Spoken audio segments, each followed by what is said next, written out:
এই সাইডে ভালো হয়েছে, সবে আল্লাহ পাকের ইচ্ছা অনেক ভালো হয়েছে। আপনারা দেখেন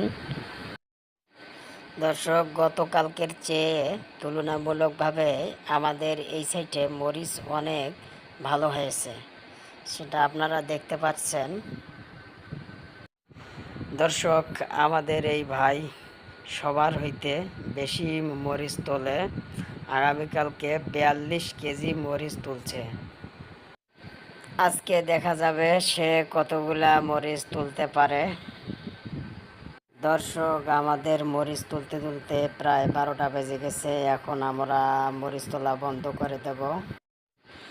দর্শক, আমরা এখন মরিচের বস্তাগুলি ভ্যানের মধ্যে উঠাইতেছি। দর্শক, মরিচ আমাদের ভ্যানে তোলা হয়ে গেছে, এখন আমরা বাড়ির দিকে যাইতেছি।